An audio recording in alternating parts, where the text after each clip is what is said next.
Welcome to the Moon Collective Sanctuary. I'm Dr. Lydia Luna, and I invite you to join me on a journey of self-discovery, healing, and transformation as we explore the depths of our inner and outer world to unlock our truest potential. Welcome to the Moon Collective Sanctuary. My name is Dr. Lydia Luna, a licensed clinical psychologist and founder of the Moon Collective Sanctuary. We are so excited today to have Sharet Garcia, the founder of UndocuProfessionals. UndocuProfessionals is a national community for and by undocumented communities in all career fields. We're so excited to have you here today. The reason that I brought you on is because with everything that is happening right now in America with immigration and this administration and chaos, it's really opened my eyes to this different world of politics that I really was never interested in or into. And through this research that I was doing about everything that's happening, why is it happening, I wanted to understand what is at the core of this, or what are the policies, what are the laws, like why is all of this allowed to happen? So in my research, I found your organization and I thought, wow, how amazing that this exists.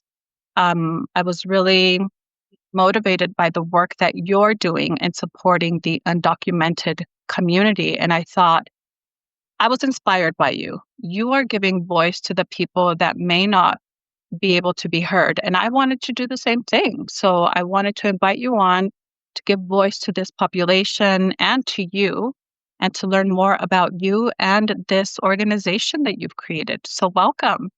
Thank you so much, Dr. Luna. It's a pleasure being here, and thank you for reaching out. Thank you for seeing the work that we're doing with UndocuProfessionals, and just to see us, right, as undocumented individuals, as humans, that we also have our stories.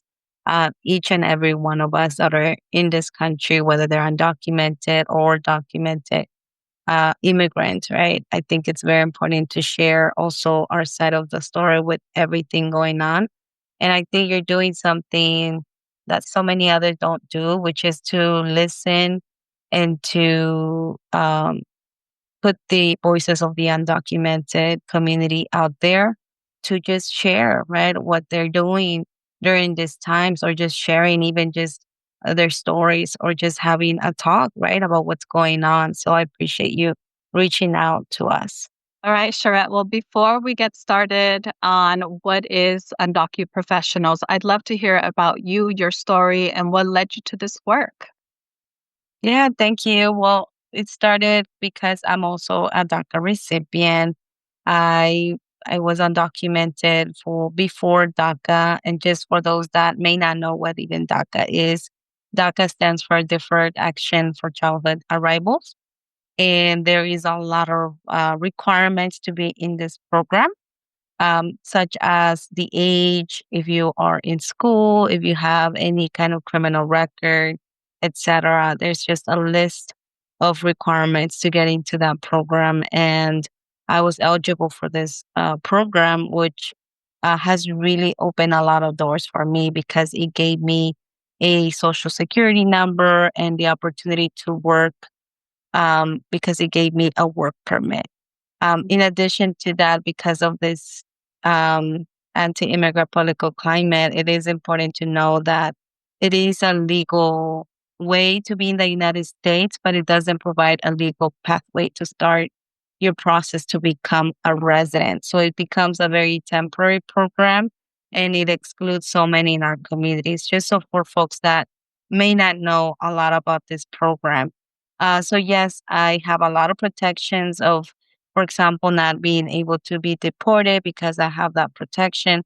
But with everything going on, even DACA recipients like myself are honestly very scared right now and concerned that there's a lot of things going on that even, residents, those that have TPS, and even DACA recipients may be at risk right now because of everything going on. So I think these conversations are really important. I started my journey before even DACA came into my life, because DACA came in just recently, which is this program just turned 10 years. Okay. And I got into the program um, just a year after. So I've been with this program 9 years. But before this program, I was also completely undocumented, and I was able to navigate my school, and be able to just try to live in a country that has always told me that I didn't belong. And that has been very, very challenging. Being undocumented, trying to do the things that others do was just very challenging. And when I finally graduated with my master's degree, I was able to see that even having all these degrees in my hand, like that I actually was able to earn by my hard work and dedication, I still couldn't work. And I still couldn't work to the jobs that my colleagues that were US citizens were all applying to. And I recall this conversation really well with one of my professors at my master's program. He told me if I had applied to a job already. Um, I have a master's degree in counseling, so that job would have been a counseling job, right? And I was thinking about working for colleges and universities at that time. So I just lied to my professor and I told him that I had applied to many different jobs just so he wouldn't ask more questions to me. And that's when reality hit me that what else can I do as someone that is undocumented, having all these degrees, proving myself, proving that I can do all this work and can be a professional myself in counseling in my end.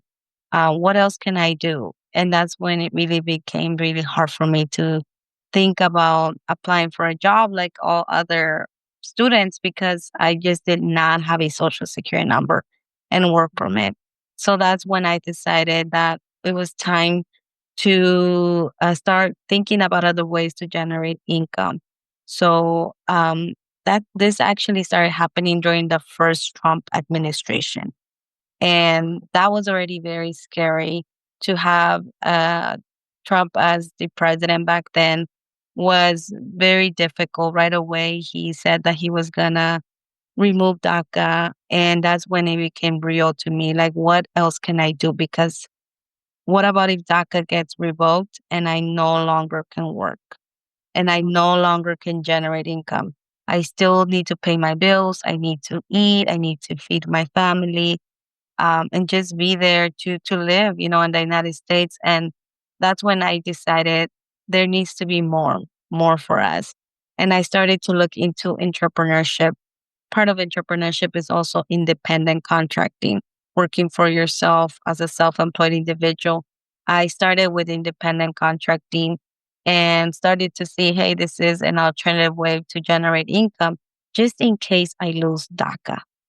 And that's how I started my journey as an entrepreneur. And with my skills as a counselor, with my skills as an entrepreneur, I kind of combined all my skills and decided that I will begin launching UndocuProfessionals in order to help others like myself.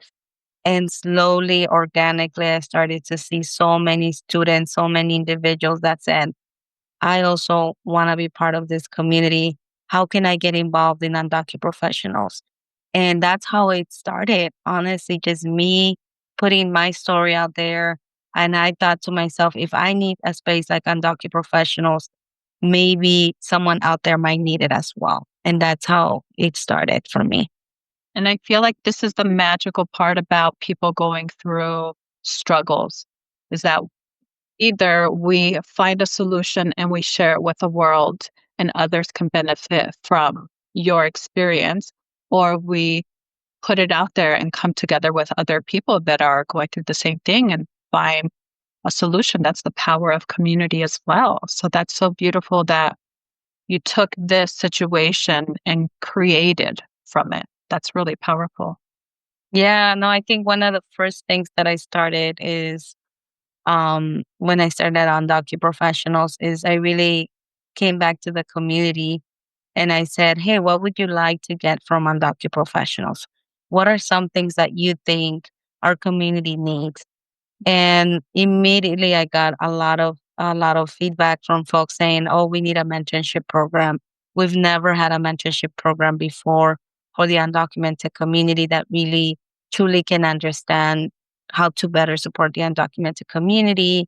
And I started with a mentorship program, and that's how we started with other initiatives that we have. So we have had a mentorship program that is free, open to the community. And now we actually just relaunch our mentorship program to support more our mentors, because we have a lot of data that shows that mentorship works, and mentorship helps the undocumented community, especially when they connect with another undocumented professional. So that's the work that we're doing right now, just relaunching this mentorship program along with other initiatives. But it really takes, like you said, the community, Dr. Luna, because we really had to go and ask and say, hey, what do you think we need to be able to support you more in regards to your careers and opportunities? And that was one of the first things that was mentioned, and we immediately started to work to be able to provide that resource to the community. I love it. I love what you're doing. And, the idea is to come together, especially now more than ever, and to see how can we support the undocumented community. They're a target right now. And I think this is surreal. This is beyond comprehension. And it's really upsetting and unsettling that this is even happening in 2025. But this notion that there's a population that's being targeted, and it's the most vulnerable population, the undocumented population. I'm curious about your views on what's happening and how are you feeling about it? What do you see this as?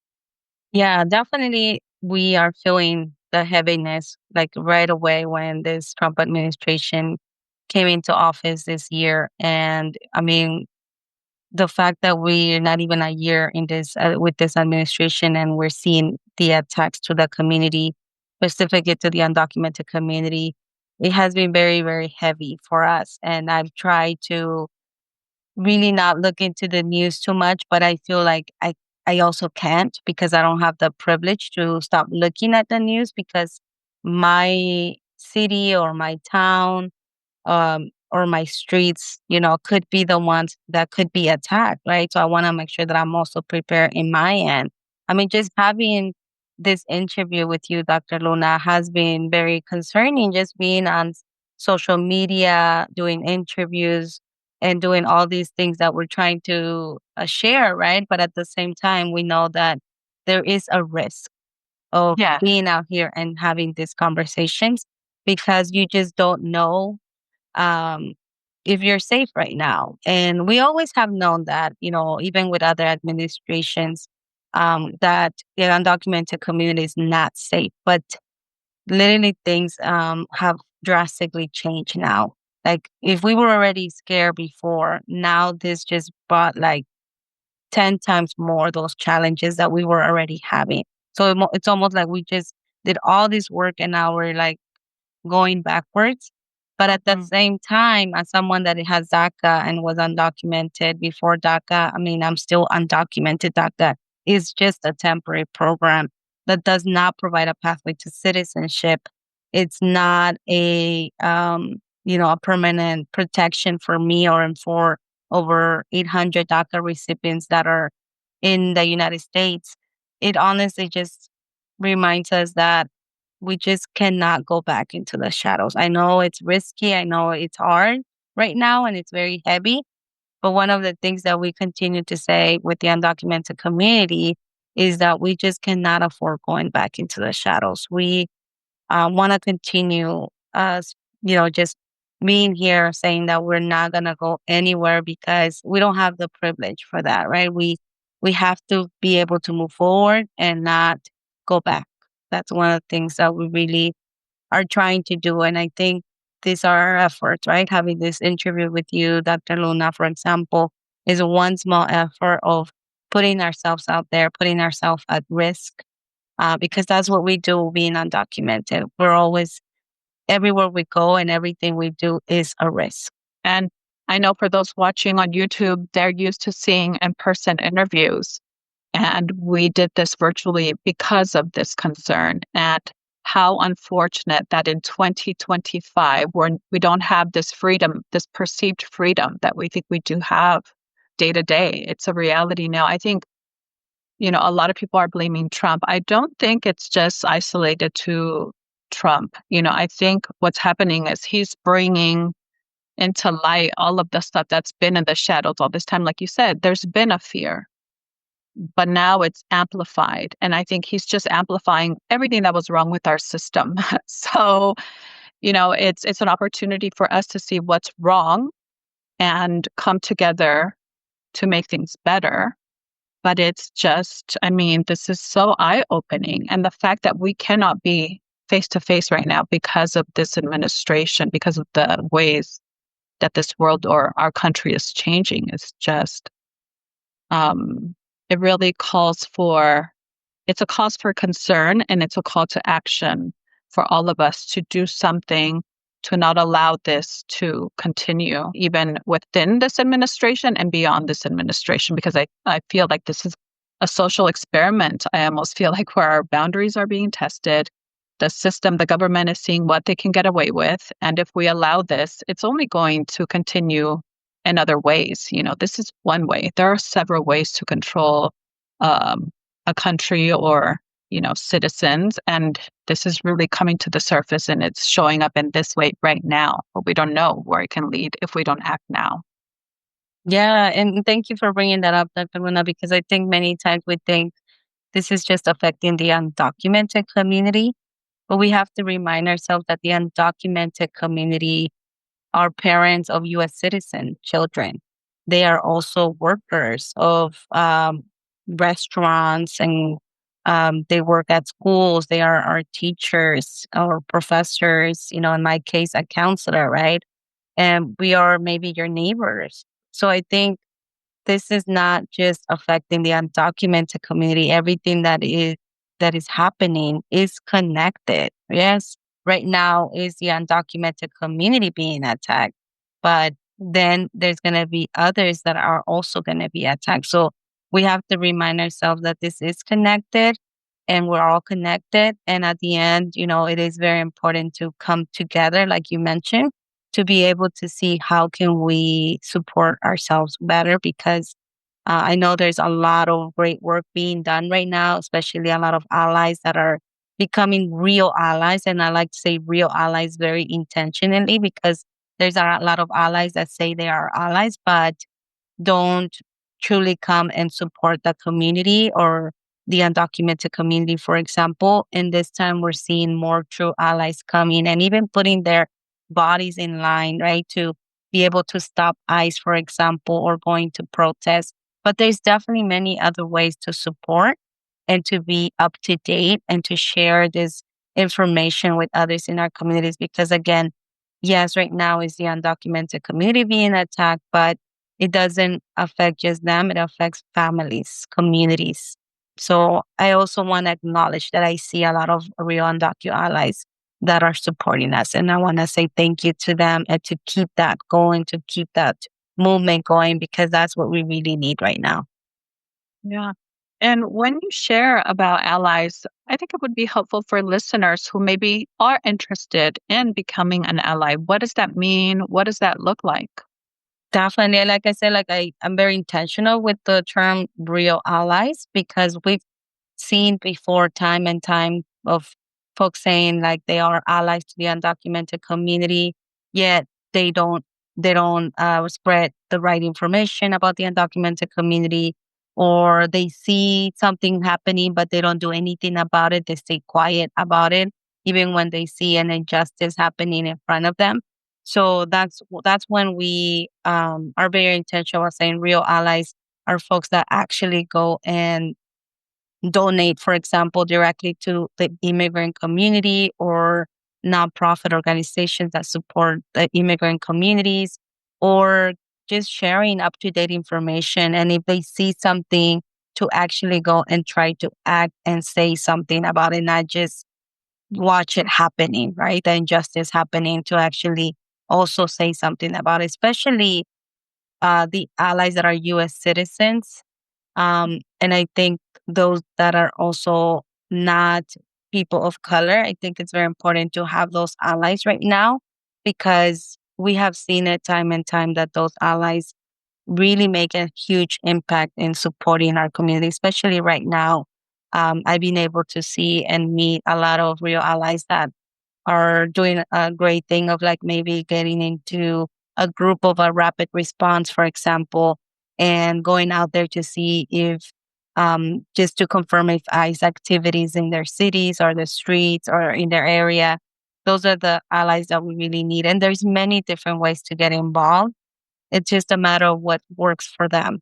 I understand and want to be respectful that everyone has different capacities, different ways that they can help. But at the end of the day, we all can be real allies and can support in many different ways.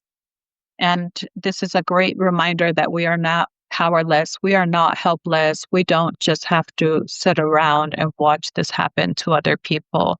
There are things we can do, steps that we can take. There's so much we can do. It's a matter of deciding to and then doing research to see what calls us, what strengths of ours we can use to contribute to this movement, right? Yeah, definitely. Well, you said something that I want to go back to. You talked about DACA and the pathway towards citizenship. And a lot of what Trump is doing, I feel like it's, with or this administration's propaganda, because again, it's not a singular person. But this idea of they versus us, right? The illegals, the illegal criminals, there's all this like intentional verbiage to make people appear a certain way. And so I think as people are feeding off of that narrative, then they're saying like, oh yeah, well, it is unfortunate what's happening, but why didn't these people just come the right way? Why didn't they just come legally and this wouldn't happen?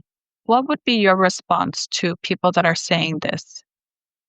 Yeah, and it's unfortunate because as a person myself that runs social media platforms, right, I can tell you that that's one of the first things that I get all the time, like why they didn't come here legally. They should have done it the right way, right?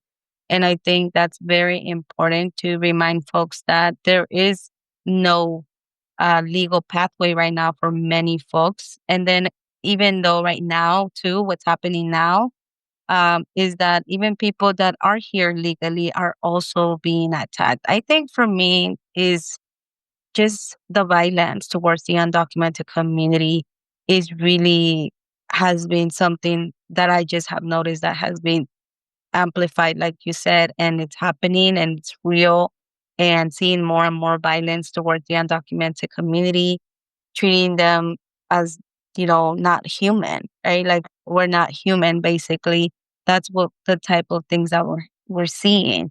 So the violence has really increased, like tremendously, that even US citizens are under attack, residents are also under attack, people that are here with TPS, DACA recipients, they're all, we've just recently heard of another case of another DACA recipient being detained as well when we do have some legal protections in the United States.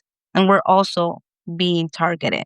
So, again, this is again coming down to violence and to treating undocumented immigrants as less than human and seeing them as less than human. That's why they're getting away with all this violence that is happening. And that's why we have to really come and say, like, enough is enough.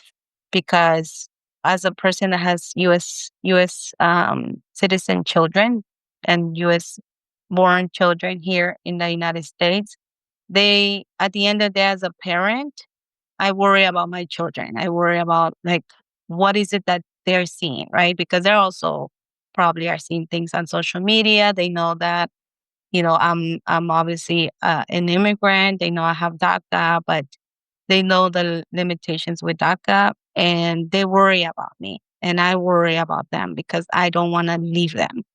I don't want to leave my children, right? And I'm here because like so many others, we are waiting for a pathway to citizenship. We have been waiting for a pathway to citizenship for over 30 years, and there has been no pathway to citizenship. And even those that came here legally are being, ICE is waiting for them in the courts to get them in the courts. So the whole, come here legally is honest. It was just a lie. At the end of the day, they're still arresting people with protection in this country that came here legally. So if it was really true that the people that came here legally are not under attack, if that would have been true, then why are they arresting folks in the courthouse? Why are they arresting folks with DACA and TPS, even U.S. citizens? So honestly, um, this is very concerning. But again, the goal is we are not going to go back into the shadows. We are not going to get intimidated. We need to continue fighting this because we still need to live and we need to keep going, right? We're here to live just like everybody else. And we also have rights. I think that's something that we have to remind ourselves. The undocumented community has rights. The immigrant community has rights in the United States, whether they are undocumented or not, we have rights. And that's important to remind us during these difficult times. Right. And it's about educating ourselves, not just the undocumented, but the documented and the U.S. citizens. It's time for all of us to really become well versed about our rights, what we can do, and educate those that need this information as well. And knowledge is power. That will help us feel more empowered as we step into weary situations to be like, I know my rights. You cannot, do this or that. And part of the issue is that even these people that are acting out, whether they're ICE agents or federal agents, they're not moving with the law. So it's hard to say, right, we have rights, but they're not acting according to the law. So it makes it a bit imbalanced, but it's important to know it anyway. And this is why I think documentation is so important too, as things are happening in our community, to document, to record,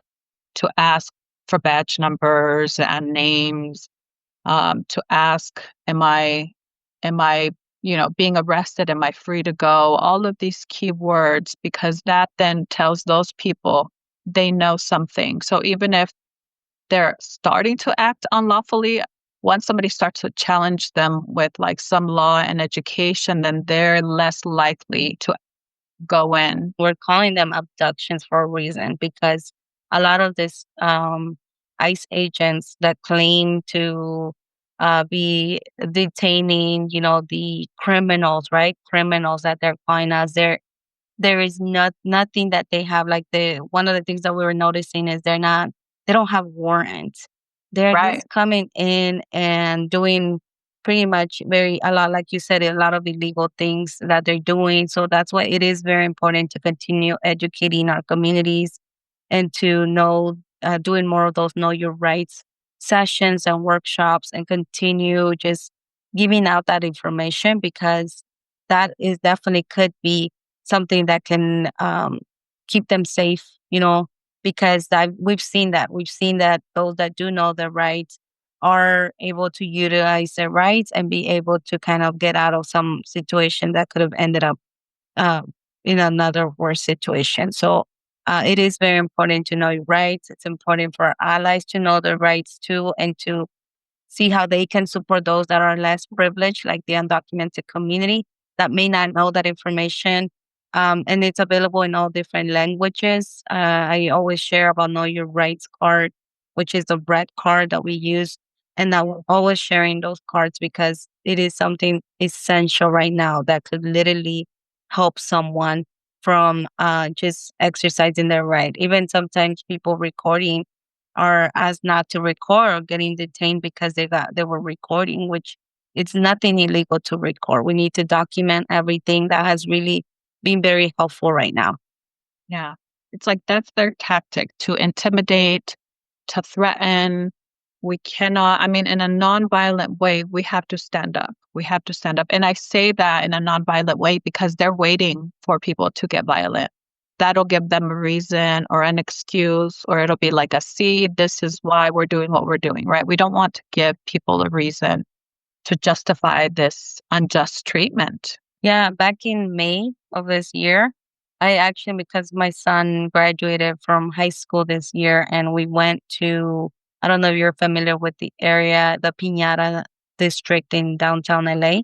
we were going to buy a few things there, and it's a very well known district for just buying like different for parties essentials. They have piñatas. It's a very nice place for very diverse community, and a lot of Latinos are in that area. A lot of immigrants are in that area, and we were just doing our regular thing, going shopping. That's what we thought we were going for. And we ended up being in the middle of where everything was going on, where ICE came in and was detaining workers in this factory. And, these are the things like we say, we can't like, we have to stop to see what's going on if people are safe. So I stopped, and I was with my partner at this time. So I decided to just check it out what's going on, because I started to see a lot of people getting together. But I had no idea that this was happening. It just happened that I was in the middle of it, doing my regular thing. And I just see ICE detaining all these workers, and a lot of people were there trying to see what's going on if people were safe, and also to record, to document what was going on. And I'm sharing this because in the middle of that, it just became something bigger. I mean, the ICE agents became with huge tanks of like, I've never seen that before in anywhere. I've lived in Los Angeles for over 20 years. I've never witnessed something like that. But like military trucks started to come in, and this was like 4 or 5 military trucks that started to come in for workers that were just doing their job in this factory. And I was like, wait, this is too much. Like, this is not normal. Like, something is like, why? There's no need for like military cars to come for like workers. They're not, they don't have guns. They don't have any, these are workers that were just doing the regular thing at their job in a factory. And I just thought it was unnecessary to have so much military folks, like, officers and military equipment. And for me, I was just blown away by what's happening. I knew that this was not normal. And then the next thing that happened, because you were mentioning that they want us to be violent, they want to treat us in a way so that way we can be the ones that attack them. And I say this because I happened that I was also in the middle of this, and my partner was there also to just check on me, because I was the one that wanted to record everything that went live at that moment with the UndocuProfessionals page. And I just went live so that way we can document what was going on, and to ensure that safety of the people that were there, and to make sure that they knew their rights so they wouldn't sign anything. All the workers that were being detained, their families were there crying, their daughters, their wives were crying, trying to make sure that their husbands and were okay, or their parent was okay. And that's when I noticed that we were being pushed. Um, we got thrown this, what is it called? Like, what is it called? I don't know. It was like this smoke that they threw at us.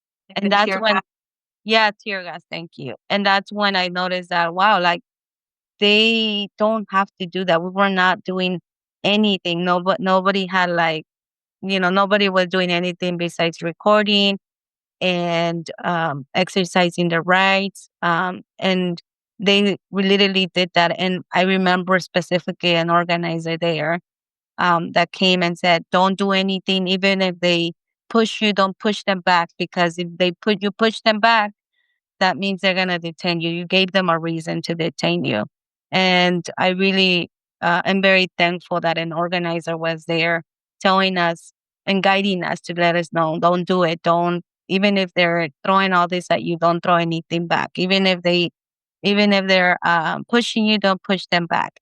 And they kept pushing us. They kept pushing us with their shields, even though we were just, recording, like I said. So again, yes, they are very, they want us to attack them. They want us to become violent. This is why we see on the news too. You only see the violence that, according to them, protesters are doing, but they don't show the other, right? What they're doing. So that was very scary for me and my partner, and getting tear gas, and all of that. it was very scary, but I'm at the same time, I'm glad that we were there to document everything because we were able to get the names of a lot of folks that were being detained, and we're able to let their families know that they were detained so they can start mobilizing to start supporting the person being detained. So it was a lot. It was a lot. And it was just something that really, I'm never going to forget, right? When you're in the middle of something that starts happening without you knowing, without you're just there trying to live your life. I don't think right now, going back to normal is, there's no normal right now for us at the end of the day, right? And I feel like this is the reality that we are living in right now. And I think this is what they are wanting to do. They're trying to normalize this stuff, that if it continues to happen with time, people will feel like, oh, well, I have work, I have responsibility. It's not happening in my neighborhood, so I'm not going to do anything. But then that will normalize this. But the reality is it is happening. Maybe it's not happening in your neighborhood right now, that doesn't exclude you from a potential, because we didn't think this would be happening. And it is. So it's crazy. It's insane. And as you shared the story, I have a story to share too, because when the Camarillo raids took place in early July, you see things on social media or in the news and you're like, is this really happening? Like you said, is it filtered, censored to make it seem a certain way? So I went to see it for myself, to support, obviously, to protest, to be like, this is not okay. But also to see like what happens here, what is this about? And so I'll share about that story. But before I do, as you shared, I was just thinking like how traumatizing for the people that experiences, the victims that were taken, and then the witnesses. A lot of people that come from other countries are seeking asylum. They are looking for a better life because they come from a place that maybe has war, has like drug cartels there, it's unsafe, or the environment isn't conducive to live, like with resources or things like that. So people are coming to the US for a better life. And then now to be exposed to this. So at a human level, it's just like stacking trauma on top of trauma on top of trauma. And like that's just so sad. Yeah. Yeah. Yeah, definitely. I agree. I agree that the violence and the trauma it's definitely something that is currently happening. Just witnessing like videos, right, of what we are seeing. I have aunts, uncles, a lot of family that's immigrant, and we literally one day just cried watching these videos because we just needed to get it out, and it's really sad, right, that we usually try to come together for family events, things like that. And because of everything going on, people have stopped going to family events. People are scared to get out of their house. People are not going to work because they are scared that, they might get detained. Like even just having a walk to the park is become now a fear of like, what about if I go to a park and I happen to see ice there, right? It really has been something that has affected our communities in so many different levels. Yeah. My takeaway from the experience of going to Camarillo after the Camarillo ice raids had happened was seeing people really confused, like not knowing what to do. There were people that were coming in to protest, obviously, to see what was happening, and others checking in on their loved ones because they knew that they worked there and knew that more than likely they've been taken, or abducted. And it was like so surreal to see this happening. And I share a similar experience where there were just people there, like kind of like looking and gathering. And there were people with like the microphones expressing their concern with what was going on.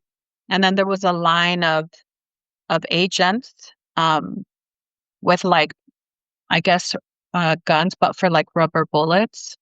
And so at some point, they just decided nobody was doing anything that was violent. nothing justified what took place. But at some point, they just decided to throw the tear gas at people and rubber bullets. They were just like shooting at people. And I was just like, what the hell?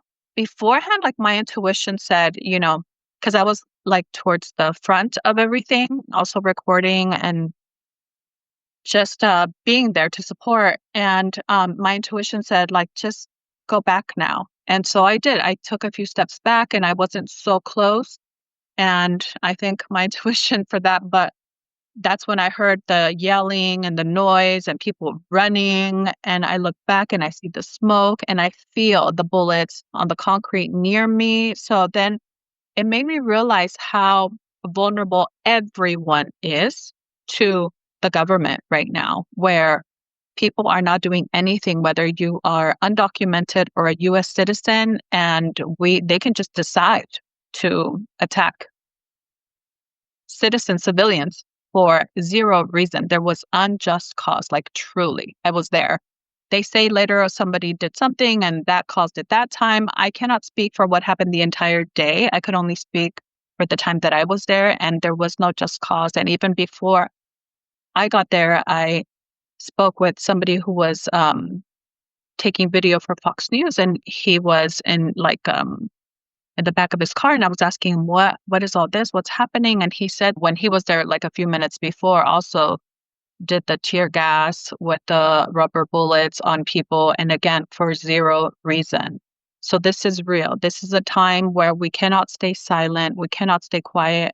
At that time, it was really frightening because it's like, who do you call? You can't call the police, they're not there. They should be there, and they are intentionally not showing up.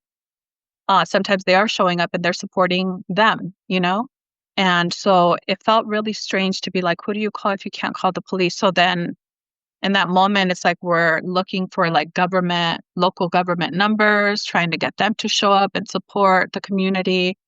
And pretty much the message was that the federal government overrides local government, so that their hands were tied. There's nothing they can do. All they can provide is education and resources about what to do, but they cannot intervene.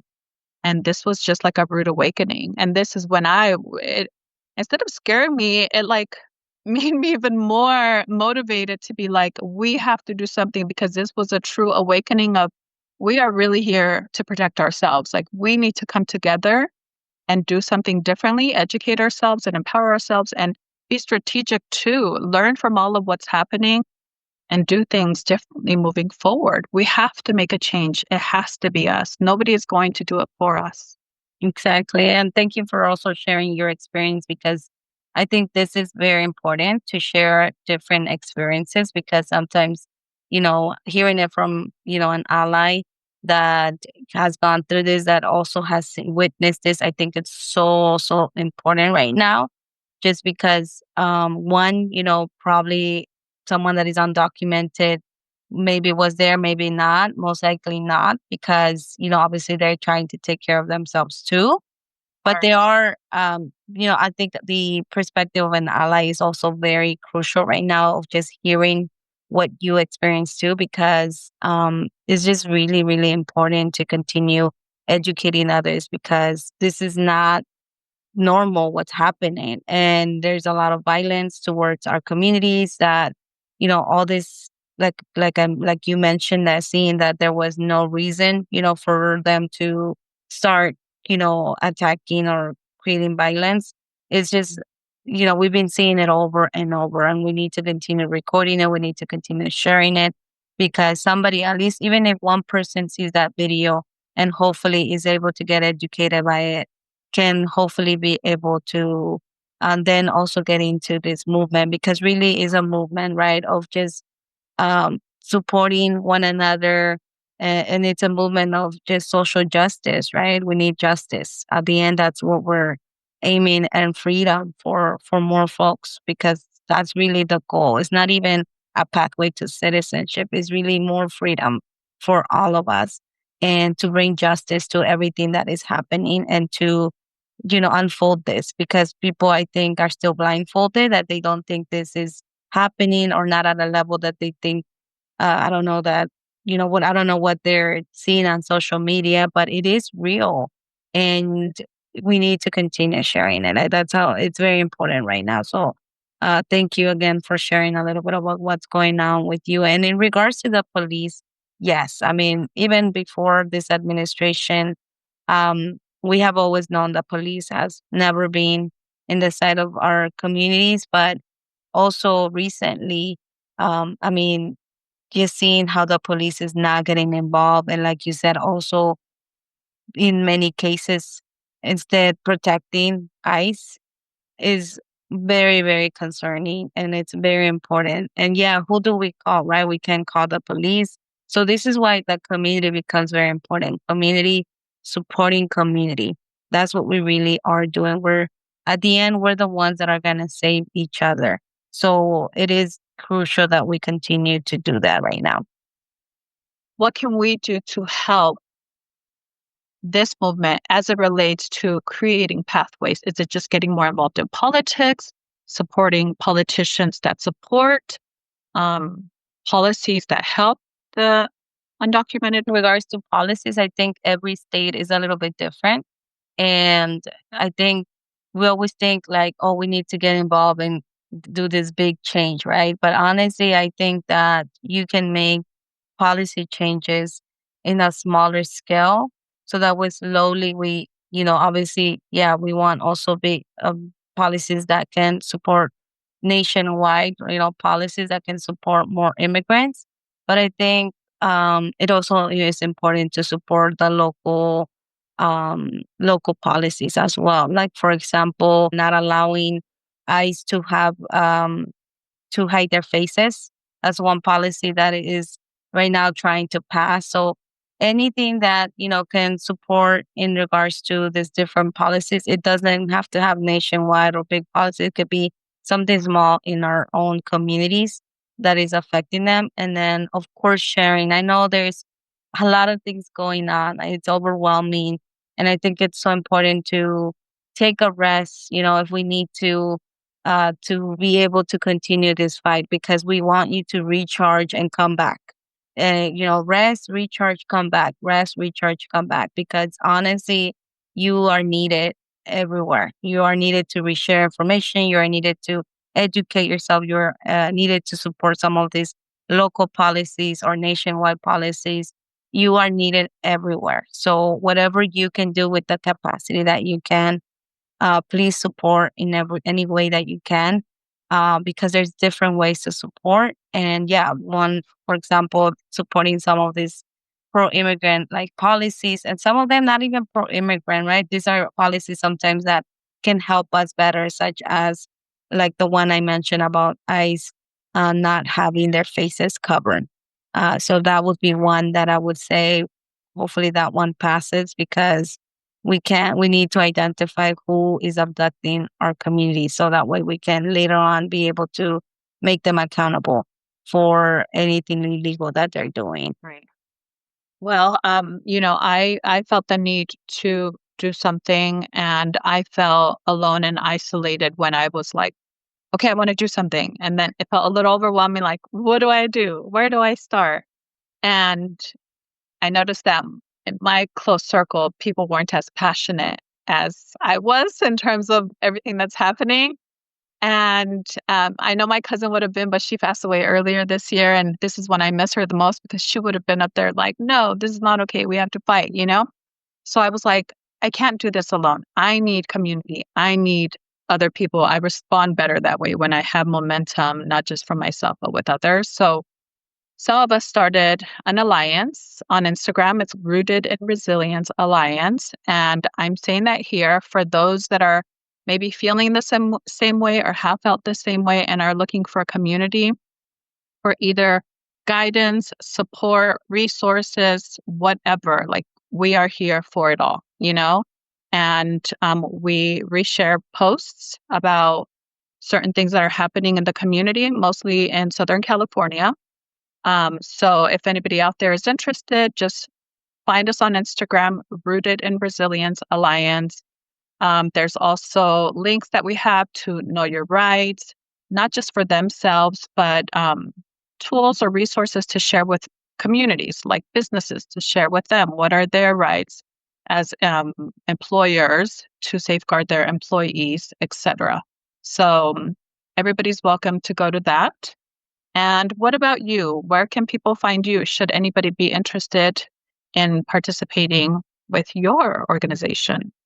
There's different ways to get involved, and if I can support in any kind of way, that'll be great. UndocuProfessionals offers like volunteer opportunities in case somebody has the capacity to volunteer. We specifically need folks that maybe have experience with anything related to supporting folks with resumes. There are a lot of folks that, even though ICE raids are happening, they still need to work. They still need a job. So we're supporting a lot of folks that maybe lost their jobs due to the ICE raids, or maybe are trying to reroute their careers because maybe now, like we have a lot of situations right now with the children of immigrants are also leaving school to work because their parents got deported, their mother got deported, somebody in the family got deported. Now they need to be able to help pay some bills at the house. So now they're looking for jobs and so much more. There's definitely a high need of paid opportunities for the community. So we need folks that maybe have some experience in helping to anything related to the workforce and careers. If you have some experience like that, we are going to need some volunteers, and we are going to give them training as well. So that way they get some training about the work that we do, and then they can start helping us with some of that work.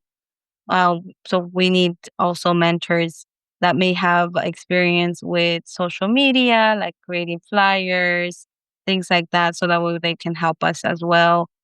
So many volunteers that are needed. So that's coming up very soon. So if you're open to volunteer and have the capacity, we're specifically aiming to get the support from allies at this time.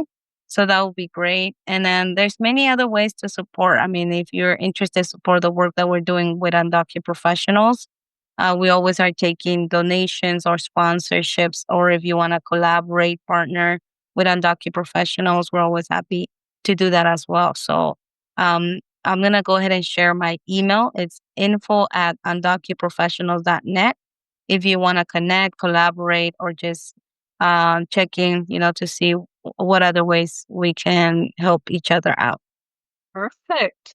Well, you've shared so much valuable information. Is there anything else you want to share before we wrap up our interview?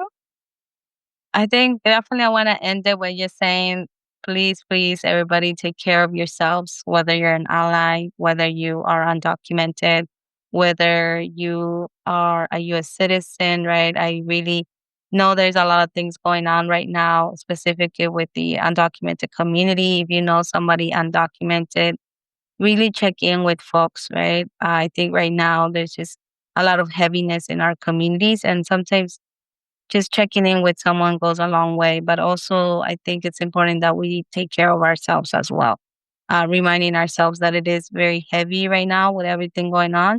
So also taking care of yourself so you can recharge and come back and continue this work. So I'm very excited to be here and to connect with everyone, and excited to be able to continue supporting one another. Yes, yes. Well, I appreciate the message you shared today. Thank you for the work that you're doing. I'm glad we connected, and I look forward to continuing our work together in some form. So we'll be in touch. And I just want to also thank the listeners in advance. I hope that this sparks something inside of you so that you're going to take one action from today on. And what I tell myself, again, because like you shared, Sharet, that this can feel overwhelming and there's so many things we can do, just make a decision to do one thing one day. And it could be small, but one thing, because that just means we are not normalizing what's happening. We will not be complicit nor complacent. And that's the message that we need to send. I share in my other, podcast, like we are energy. and energy responds to energy. So we just have to keep that forward movement, take action, be intentional about what we do, and trust that there will be a response to what we are putting out there. So I hope everybody takes this as motivation and as a reminder that we are powerful beings. Every voice does matter. And this is about humanity at this point, and it is up to us to take care of us.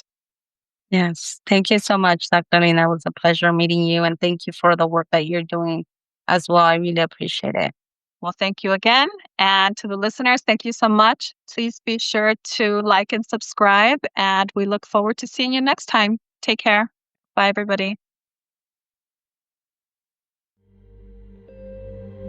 Thank you for joining me on the Moon Collective Sanctuary.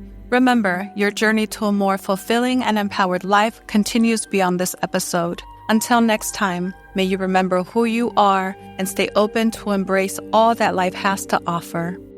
Continue your personal transformation beyond this podcast. Explore our range of healing services and upcoming events at mooncollectivesanctuary.com.